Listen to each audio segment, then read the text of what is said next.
estiver no YouTube ou enfim, em alguma plataforma, você comentar, compartilhar isso com o máximo de pessoas que você puder, porque a gente quer espalhar a palavra de Deus e um conhecimento a respeito do discipulado que está escrito na Bíblia. O nome do nosso episódio de hoje é A Recompensa são as Riquezas Eternas. Por quê? Porque o capítulo 6 de Timóteo, de 1 Timóteo, Timóteo vai escrever a respeito de vários temas, vários conselhos que ele dá, várias ordenanças, mas com certeza nós podemos encontrar o destaque daquela relacionada à escravidão, ao trabalho e também ao dinheiro, a maneira como nós, como cristãos, devemos encarar as riquezas.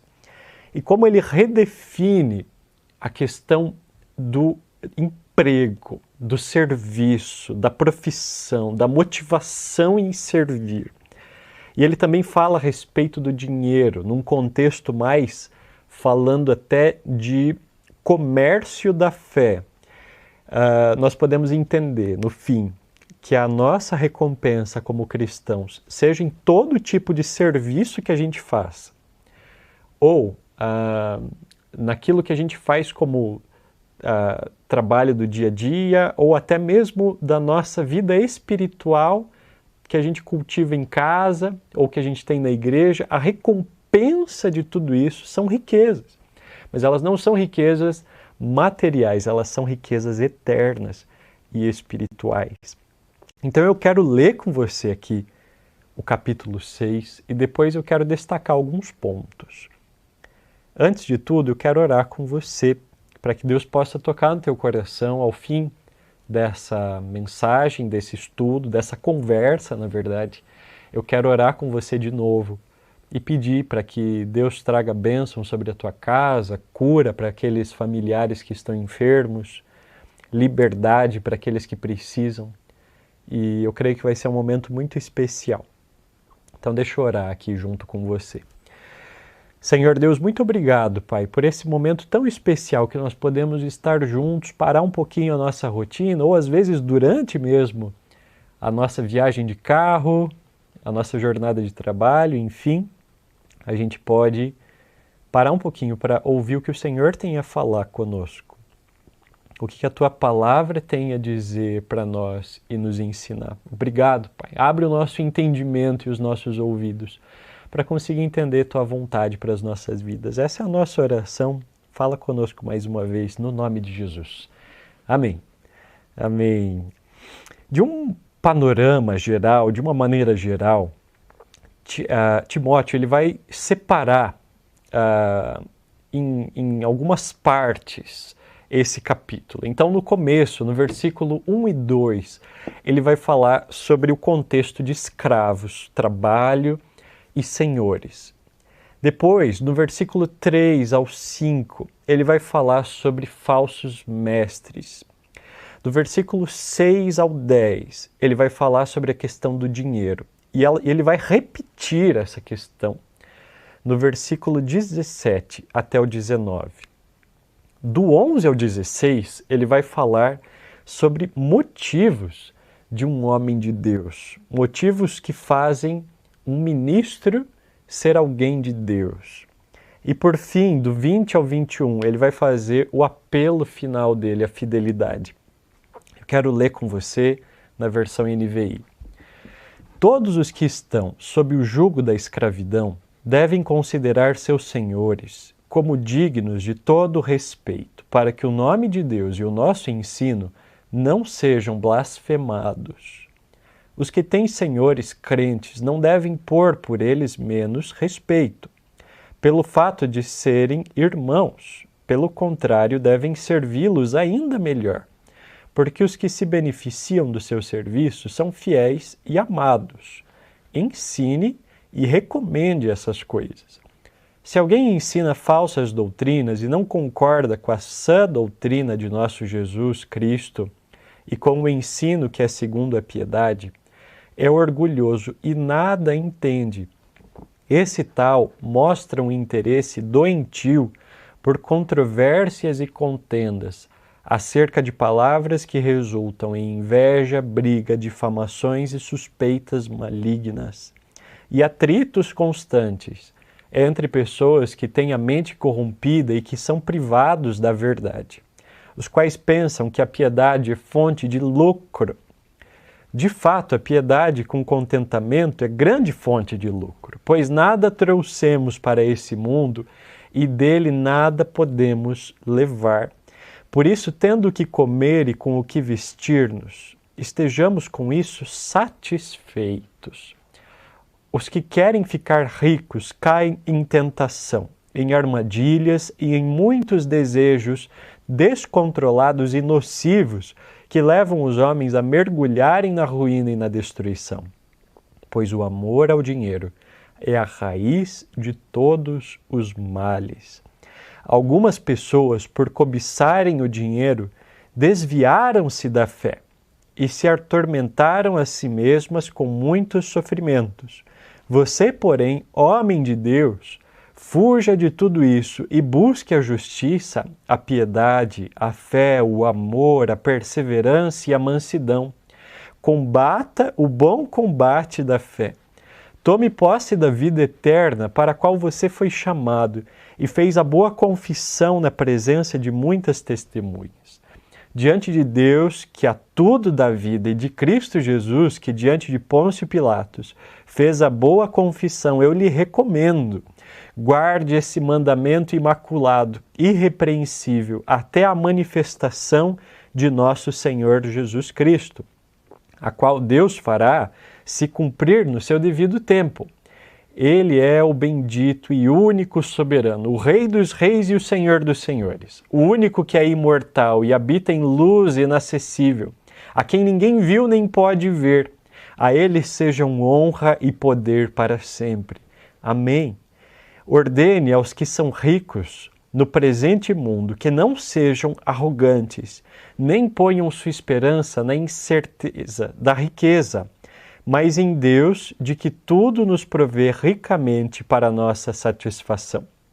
Ordene-lhes que pratiquem o bem, sejam ricos em boas obras, generosos e prontos para repartir. Dessa forma, eles acumularão um tesouro para si mesmos, um firme fundamento para que a era que há de vir, e assim alcançarão a verdadeira vida. Timóteo, guarde o que lhes foi confiado.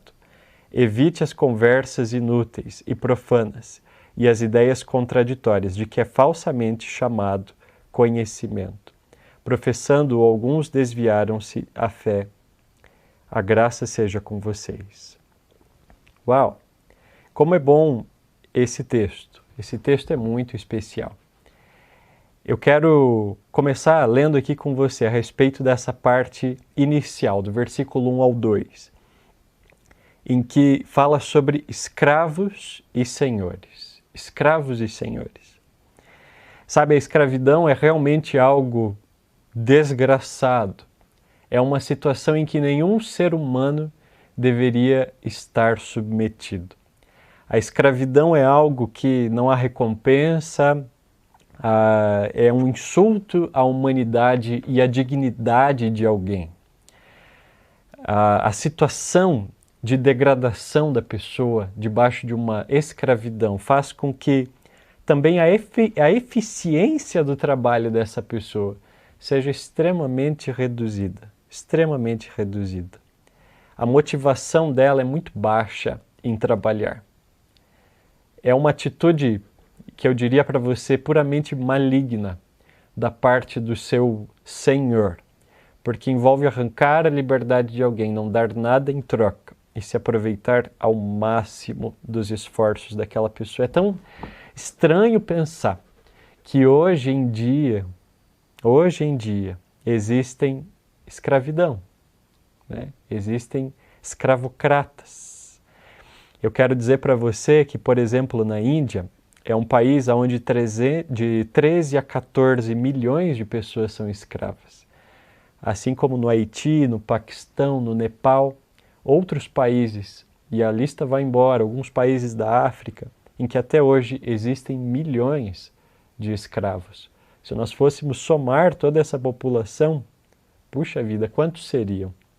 Existem milhões de escravos, dezenas de milhões de escravos nos dias de hoje, mesmo após tantas, digamos assim, conquistas que nós fizemos na área dos direitos e por aí vai. Mas mesmo assim, a maldade do homem fala muito alto e o desejo de ter riquezas e de se sobressair sobre todas essas situações acaba falando mais alto do que o certo. Agora, sabe, no ambiente aqui da igreja e da fé, né, os ideais cristãos da igualdade, eles confrontam a ideia da escravatura. Né? Jesus vai expor para nós um padrão de servo em que ele vai dizer que o maior, ele é o mais servo, é isso que Jesus vai colocar para nós. Uma igualdade entre todos, entre todas as pessoas. No banco da igreja, todo mundo é igual, não é verdade? Senhores e escravos, todos eles podem se sentar nesse banco de iguais para iguais, e nenhum deles vai ser maior ali. E isso incomoda as estruturas escravagistas. Isso incomoda o pensamento escravocrata, porque ele quer perpetuar a ideia de que existem senhores, donos de pessoas. E o cristianismo, ele fere essa escravidão institucionalizada, especialmente naquela época. Mas por incrível que pareça, né, apesar de valorizar a dignidade das pessoas, né, e desprezar a posse de alguém sobre outra pessoa, o cristianismo não foi abertamente contra a escravidão, aqui, por exemplo, nesse texto que nós lemos de 1 Timóteo. Era uma condição normal daquela sociedade romana na época. A escravidão na época ela era cultural. Então, o cristianismo, nesse primeiro momento, ele não se levantou revolucionário. Mas a gente tem certeza que alguns desses que eram escravocratas, quando se convertiam, percebiam o quanto aquilo não tinha nada a ver com o amor que Jesus exemplificou e colocou para nós como padrão, como meta a ser vivida. Então, muitos acabavam mudando espontaneamente por causa da presença e do toque do Espírito Santo, por causa dos ensinos de Jesus. Chegavam às conclusões por si mesmos de que não era certo possuir pessoas. Ao mesmo tempo, ao longo dos séculos, a escravidão generalizada, ela foi destruída pela influência do cristianismo até a gente chegar nos dias de hoje. Claro que nós tivemos muitos maus exemplos dentro da igreja, porque ela é formada por homens, por pessoas, e pessoas erram, pessoas são más, pessoas às vezes deixam com que seus sentimentos pessoais e carnais falem mais alto do que a vontade de Deus. E você vai encontrar na história a igreja mesmo, pessoas da igreja tendo posturas de manter a escravidão. E ao mesmo tempo você vai encontrar outros grandes homens de Deus que vão ser instrumentos maravilhosos dele para abolir escravidão, para ir até lugares onde pessoas são injustamente tratadas, e aquilo foi tremendamente usado por Deus. Se tratando da escravidão, de algo que era tão institucionalizado na época, Deus fez um processo devagar, um processo que foi conquistando primeiro o coração das pessoas, de tão enraizado que isso era em cada uma das culturas. Então, o texto ele fala sobre respeito e sobre um serviço bom. E ele está dizendo algo tão incrível, né? O autor coloca que um escravo ele deveria prestar um bom serviço ao seu senhor. E ele deveria fazer isso ainda com respeito. Qualquer um que seja escravo ou você que trabalha de maneira injusta para alguém, aquela pessoa não te dá aquilo que você merece. Você se esforça, faz tudo aquilo que você podia fazer e ainda assim você pensa, puxa vida, eu estou aqui numa situação injusta com o meu empregador. O que a Bíblia está ensinando a gente é de manter uma postura exemplar, mesmo quando somos explorados injustamente. O Didaquê, que é um livrinho de discipulado do ano 100, do ano 300, agora não me recordo exatamente a data, mas dos primeiros séculos da igreja, ele vai ter um capítulo breve que fala sobre a violência do amor. E ele vai dizer que uma das maneiras mais violentas que se pode responder a uma atitude violenta de outra pessoa é com amor. A base para isso está nas palavras de Jesus quando ele disse, quando alguém te bate numa face, oferece a outra também. Então, como pode eu e você conseguirmos responder com amor às injustiças e ofensas e às agressividades que são feitas contra mim e contra você?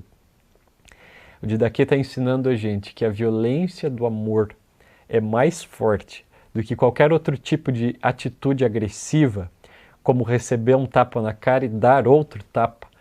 O efeito disso é muito menor do que responder a isso com amor. Então, mais do que falar sobre a escravidão, o autor está mostrando para nós, através da inspiração de Deus, que eu e você que somos trabalhadores hoje nesse mundo aqui, que prestamos serviços, enfim, nós devemos ser exemplares em todo tipo de situação. E que o nosso amor, que é a lei suprema, o dom supremo, ele deve nos fazer ele deve ser o nosso motor, ele deve ser a nossa força motora para conseguir ter energia e capacidade para ser assim. E isso é um fruto do Espírito. Esse amor é fruto do Espírito. Está escrito lá em Gálatas 5, na lista dos frutos do Espírito que ele gera dentro de nós por causa da habitação dele em nós. Hoje a gente pode entender dessa maneira. Em suma, o cristianismo ele redefiniu não apenas a escravidão na época, mas como o trabalho. Dorothy Sayers, ele diz uma frase muito boa, ele diz assim, o trabalho não é primeiramente algo que se faz para viver, mas é aquilo para o que alguém vive para fazer. Isso é revolucionário. Isso é revolucionário.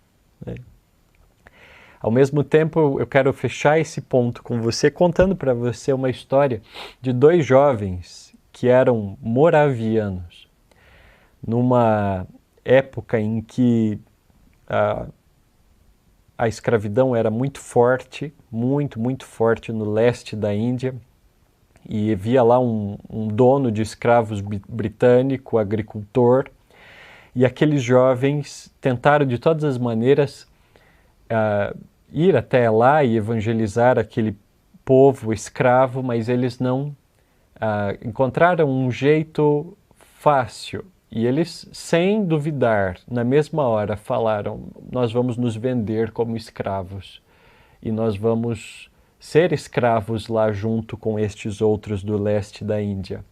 Nós vamos nos tornar escravos. Eles não pensaram duas vezes para que eles pudessem alcançar aqueles que eram escravos no leste da Índia. É isso o que o cristianismo faz conosco. Ele nos dá este amor. Um amor que é capaz de se vender como escravo para alcançar os escravos. No versículo 3 ao 5, ele vai falar agora sobre os falsos mestres. E na época, existiam muitos ataques das heresias gnósticas. E o gnosticismo, ele ensina, as heresias gnósticas, elas ensinam que a terra, o material é maligno, ele é ruim. Tudo aquilo que é corpóreo é ruim, mas aquilo que é espiritual é bom. E não é algo que a Bíblia ensina. Eles ensinavam, por exemplo, que não havia como Jesus ser alguém bom tendo um corpo. alguém 100% bom tendo corpo, porque o corpo é mau. Então, várias dessas heresias iam se infiltrando na igreja durante 150 anos, mais ou menos, no início da igreja, fortemente.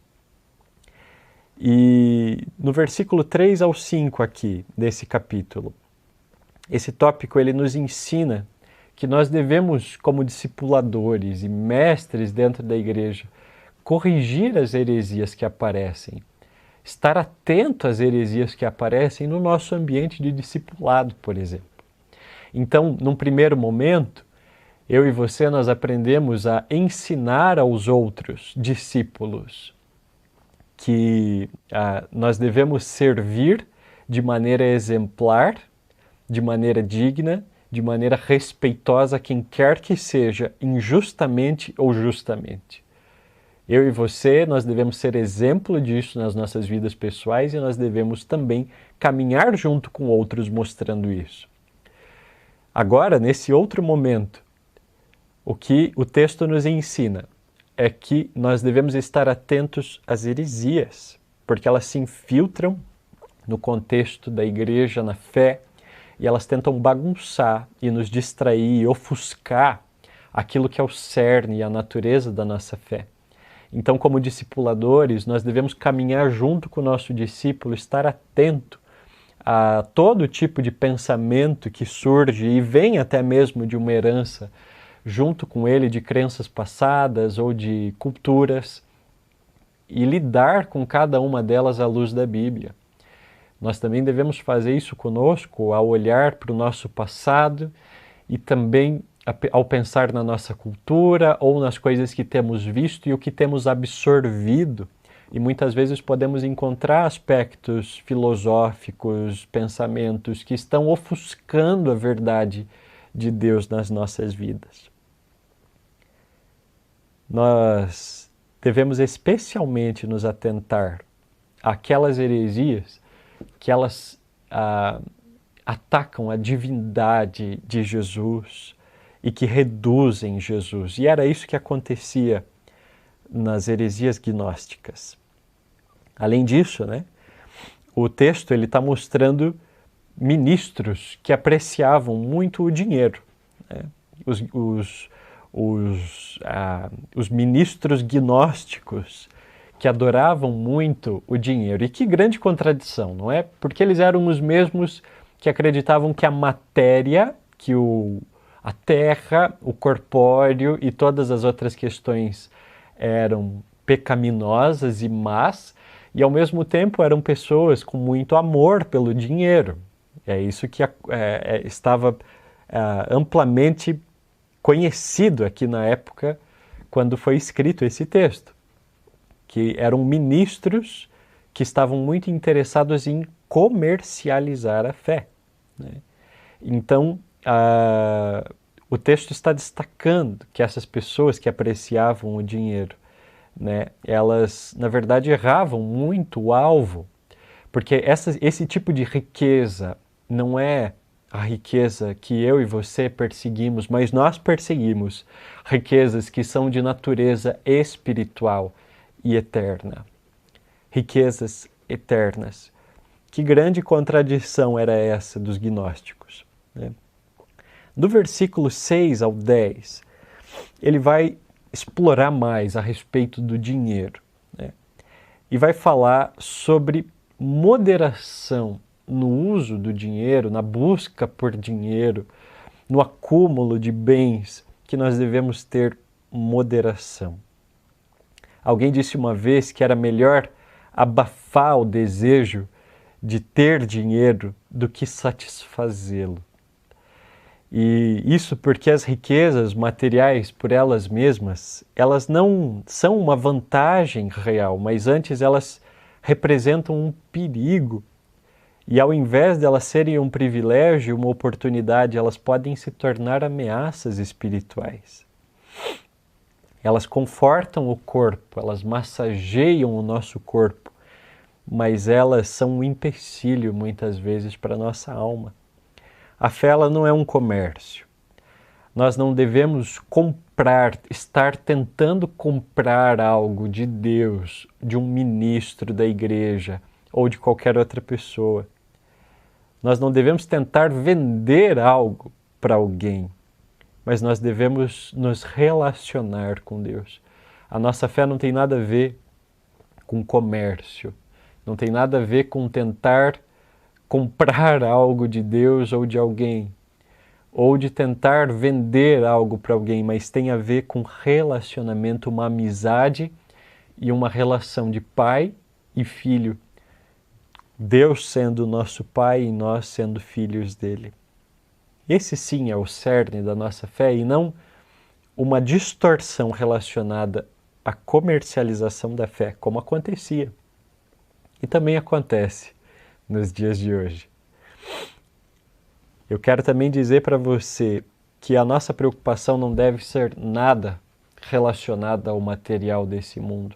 Você vai se lembrar nas palavras de Jesus, quando ele disse, veja os lírios do campo, olhe as aves do céu, né? As aves não ficam nem sequer um dia ali sem comer, Deus dá alimento para elas. Os lírios, olha só como eles se vestem, nem Salomão, em toda a riqueza dele, se vestia tão bonito quanto estes lírios do campo. Então, quando nós nos preocupamos tanto com o dinheiro, o sustento e tantas outras questões, nós ficamos perdidos,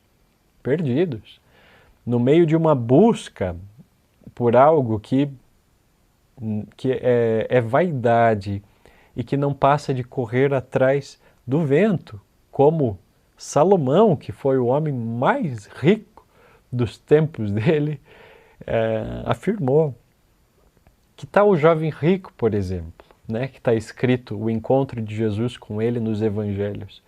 Jesus, depois de dizer a ele perguntar se ele venderia tudo o que ele tem para seguir a Jesus, deixaria tudo para trás, ele vai embora, triste. Jesus depois diz, como é difícil um rico entrar no reino dos céus. E ele diz, é mais fácil passar um camelo pelo buraco de uma agulha. E tudo isso não despreza em nada as pessoas que têm dinheiro, mas o foco disso está na moderação, está na maneira como nós lidamos com as nossas riquezas e quem é o Senhor da nossa vida. Porque o dinheiro, ele é sedutor e ele gosta de escravizar as nossas vidas. Hoje em dia, para todas as pessoas que não compreendem um relacionamento com Deus genuíno, você irá perguntar para elas por que elas estão cursando uma faculdade, por que elas vivem, por que elas trabalham. E eu acho que no fundo, se a resposta não for uma resposta espiritual, ela vai apontar que é pelas riquezas. É porque ela quer ter, ser e fazer. E na dinâmica do mundo, no pensamento da modernidade, isso tudo faz muito sentido. Mas Salomão, como alguém que conseguiu ter tudo, ser alguém grande, ele vai nos mostrar que, na verdade, é vaidade e correr atrás do vento. Jesus também vai dizer que para nós ajuntarmos tesouros no céu, eternos, aonde a traça não come e a ferrugem não corrói, um lugar aonde as nossas riquezas perduram. E não aqui, onde os ladrões minam, né? A traça e a ferrugem comem.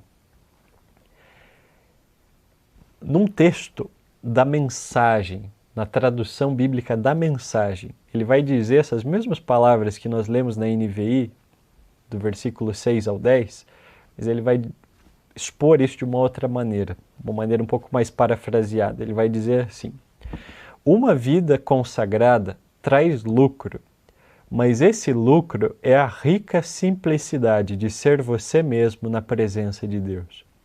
Considerando então que entramos no mundo sem um centavo e que sairemos dele sem nada, se temos pão na mesa e sapatos no pé, é o bastante.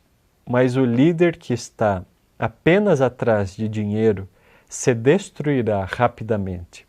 A cobiça por dinheiro traz problemas, apenas problemas. Depois de entrar por esse caminho, alguns se desviam inteiramente da fé e amargam seu arrependimento pelo resto da vida. Eu gosto dessa tradução. Ajuda a gente, às vezes, a entender um lado que ainda não tínhamos visto do texto. Depois, do versículo 11 ao 16, eu vou querer ler com você também nessa outra paráfrase. Agora, o autor vai nos falar sobre motivos de um homem de Deus. Quais são as motivações de um ministro de Deus? E aqui nós podemos entender não só apenas as pessoas que são pastores ou missionários, mas todos aqueles que servem a Deus, em outras palavras, aqueles que são filhos dele. Então, o ministro do Evangelho, ele vai ter motivos, qualidades de obediência que elas precisam caracterizar a vida dele como um bom soldado cristão. É essa a figura que ele usa aqui, né? Muito legal. A vida aqui ela é caracterizada como um bom combate na fé, que exige máxima dedicação e esforço. Às vezes a gente olha, né, para aqueles soldados, a gente vê o exército, alguns vídeos do exército, ou então até mesmo das Olimpíadas, de atletas, e nós ficamos pensando, uau, como pode tanta dedicação? O treinamento é muito grande para que se possa obter a vitória. O esforço é muito grande, é um esforço máximo muitas vezes. Se não foi no treinamento, por exemplo, no contexto do exército, nas guerras, o esforço é máximo. O esforço é máximo.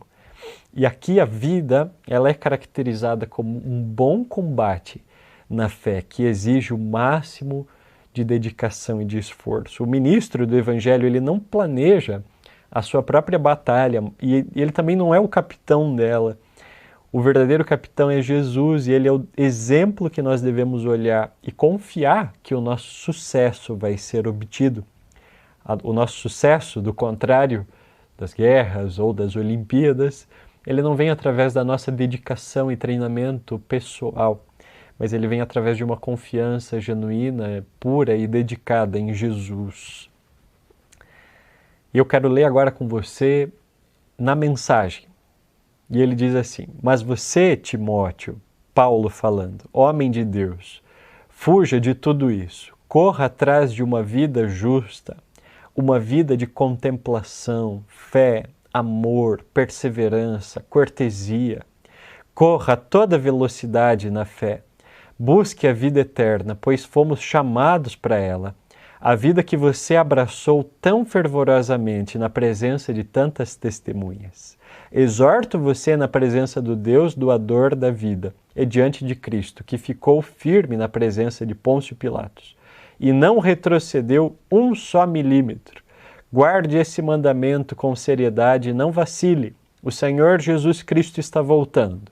Ele vai se manifestar no tempo certo e a sua vinda está garantida pelo bendito e incontestável soberano, pelo Supremo Rei, o Altíssimo Deus. Ele é o único que a morte não pode tocar. A sua luz é tão brilhante que ninguém pode chegar perto. Ele nunca foi visto por olhos humanos.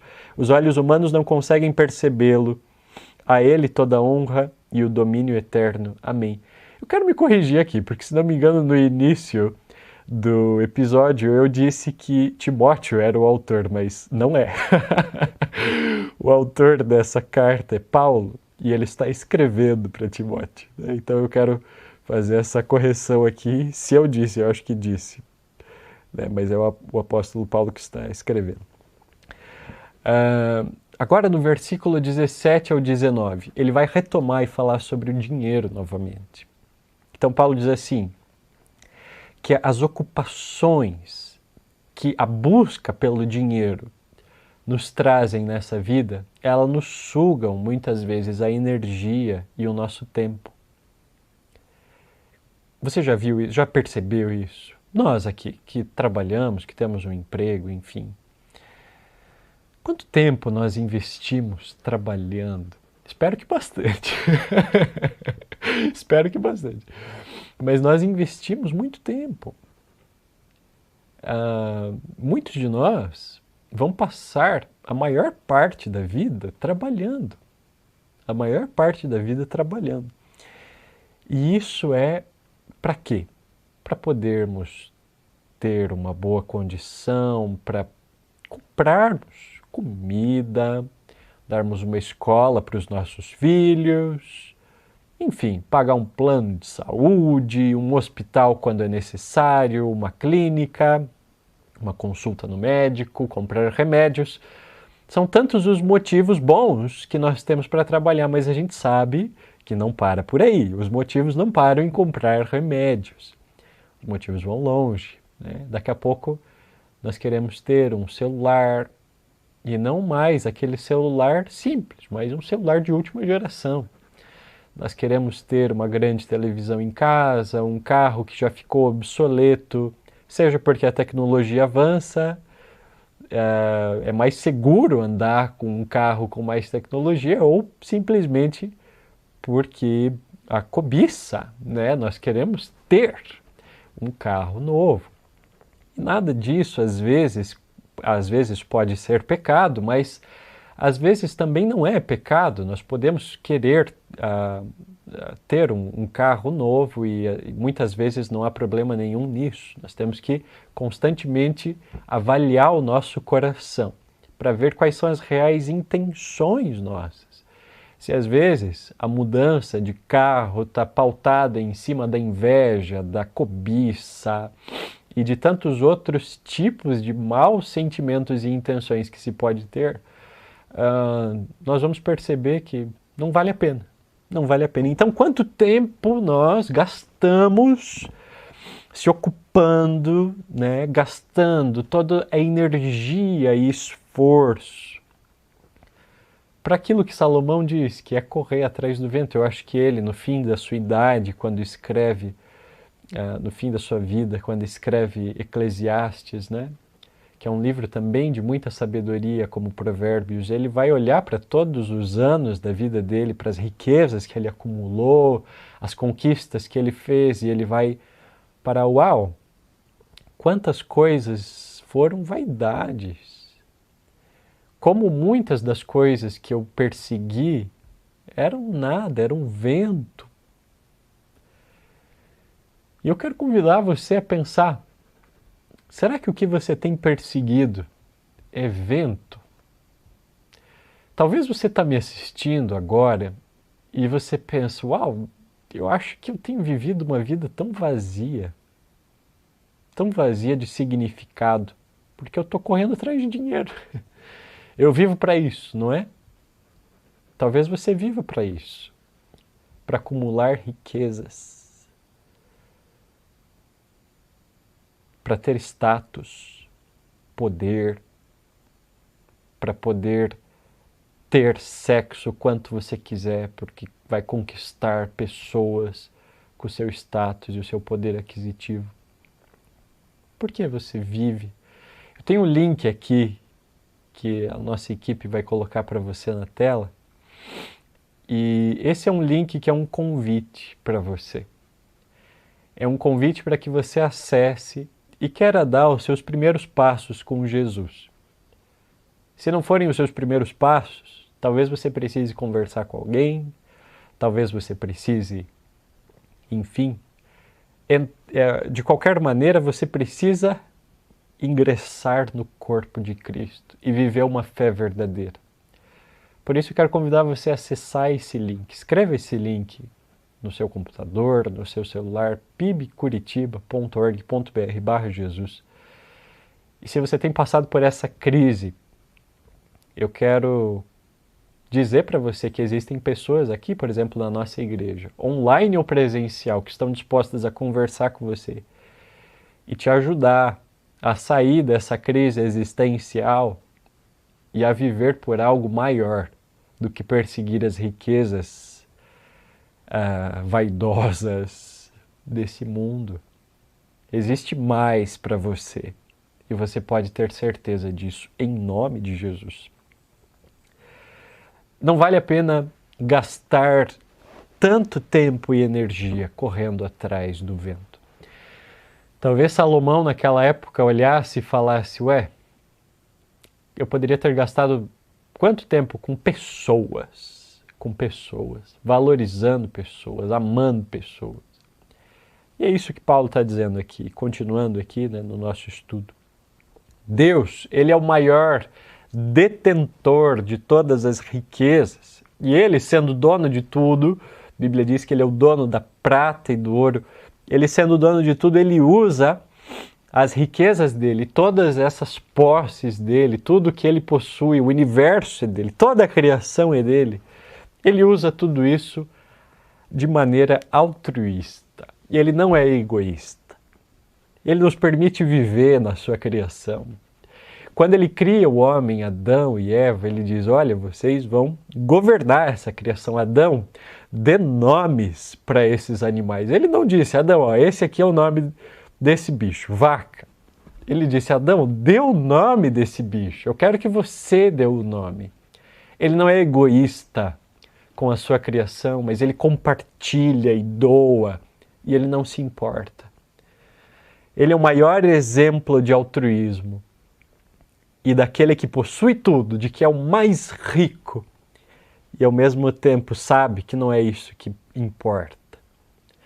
Deus está mais interessado no coração das pessoas do que em ouro, prata e qualquer outro tipo de riqueza. Eu e você, nós devemos gastar a nossa vida amando aos outros, valorizando aos outros. E sabe, nós do movimento discipular, nós que discipulamos na igreja, você que discipula na igreja, você que é um discipulador, todo cristão é um discipulador, ou ao menos deveria ser, porque é comissionado por Jesus. Vão por todo mundo e façam discípulos. Essa foi a ordem que Jesus nos deu em Mateus 28, na grande comissão. Evangelizem, né? E façam discípulos ensinando a guardar todas as coisas que eu ordenei para vocês. Então, nós que somos discipuladores, eu e você, nós temos que investir em pessoas. Alguns dizem, eu não gosto de discipulado, eu não gosto de ser um discipulador, ou eu não tenho esse dom. Meu amigo, discipulado é para todos. Discipular é para todos. Discipular é para todos. É uma missão que Deus nos deu. É uma ordem de Jesus. E Jesus quer mostrar para nós, através do exemplo dele aqui nessa terra, um discipulado bíblico. E é por isso que nós temos essa série, esse programa, para entender na Bíblia como discipular e como também nos deixarmos apaixonar pelo discipulado.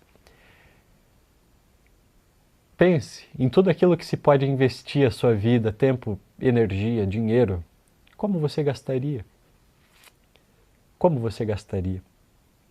Na tradução da mensagem, vai dizer assim: diga aos ricos, na riqueza deste mundo, que deixem de lado a empáfia e a obsessão por dinheiro, que está aqui hoje e desaparece amanhã.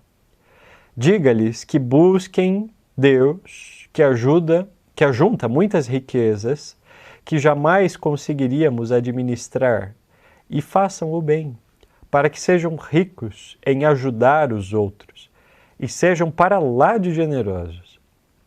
Se agirem assim, irão ajuntar um tesouro que vai permanecer e ainda obterão a vida que é a verdadeira vida.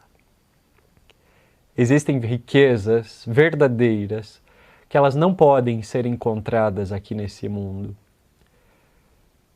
Aqui nós somos estrangeiros e peregrinos, mas as riquezas verdadeiras, elas são eternas e são espirituais. E sabe, essa é a nossa verdadeira recompensa. Essa é a nossa recompensa. Como escravos, empregados, servos, Jesus disse, aquele que quer ser o maior, que seja o menor, o mais servo. Como servos, a nossa recompensa são riquezas espirituais. E é o reconhecimento do nosso Deus para nós, por nós. Não é o reconhecimento dos outros. Se você agir buscando o reconhecimento dos outros, talvez as suas motivações vão acabar e você vai se frustrar.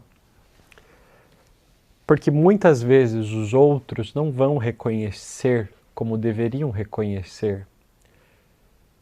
Mas nós que somos servos, não devemos buscar o reconhecimento dos homens, mas nós devemos querer a atenção unicamente do nosso Deus.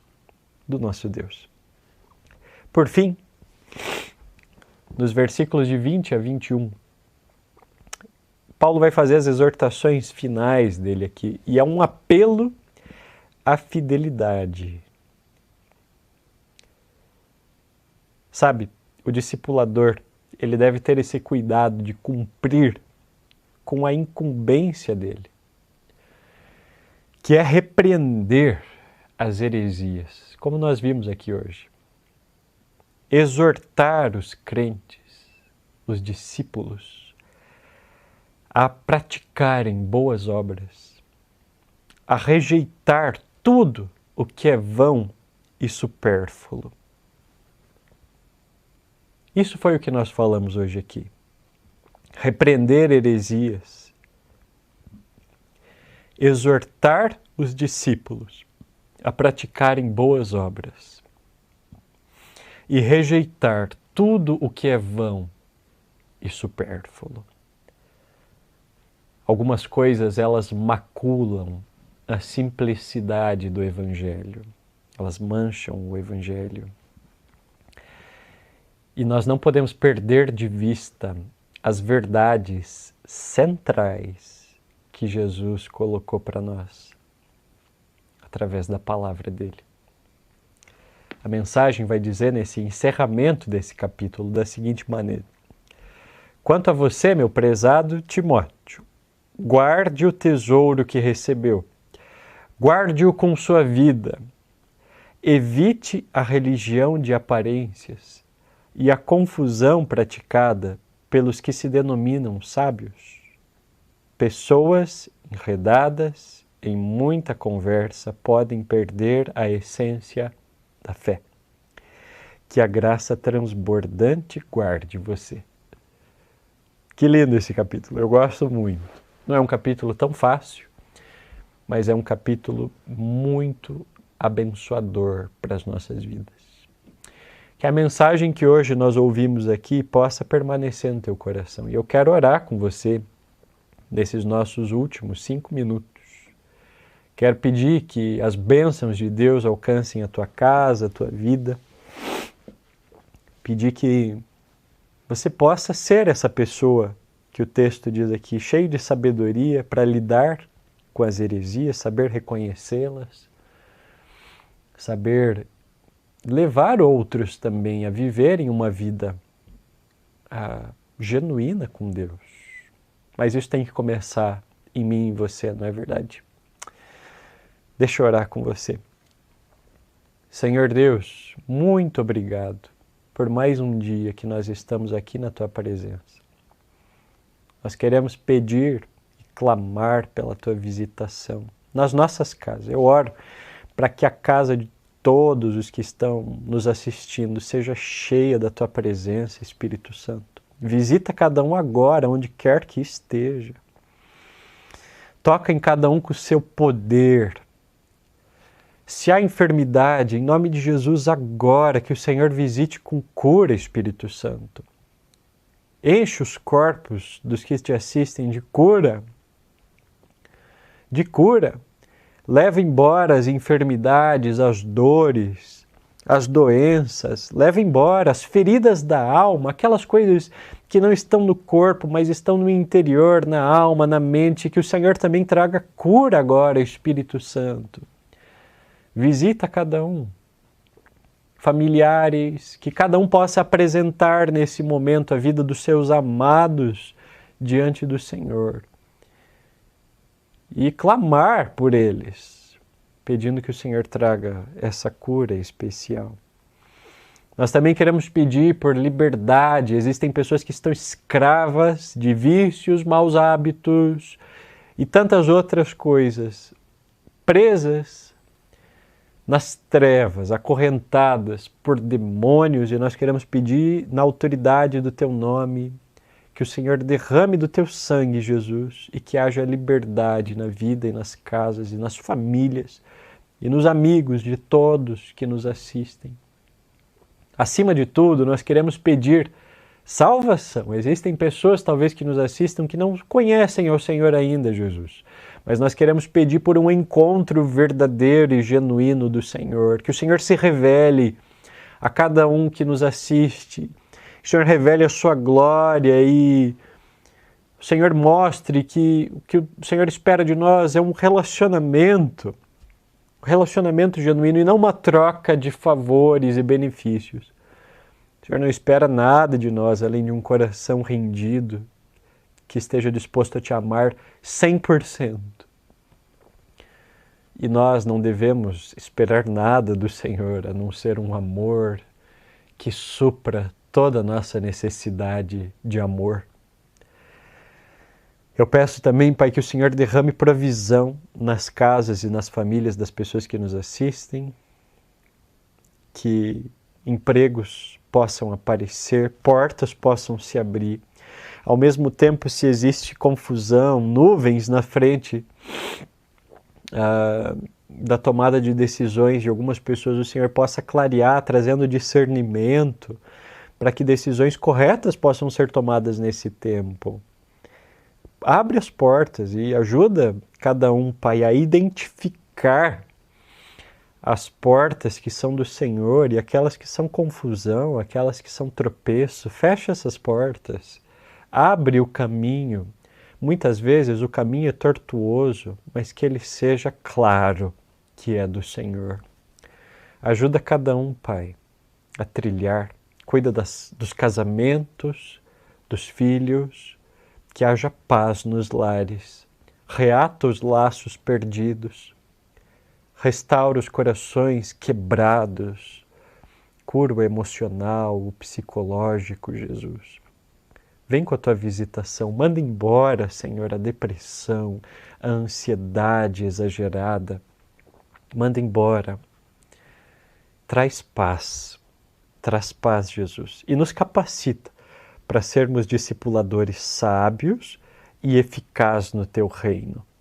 Nos capacita para isso, Senhor, para sermos eficazes, sábios, influenciadores, que conseguem formar outros cristãos. Nos ajuda, nos enche de poder e graça. Todo esse novo ano, essa é a nossa oração, no nome de Jesus. Obrigado por nos assistir, fica com Deus, um abraço.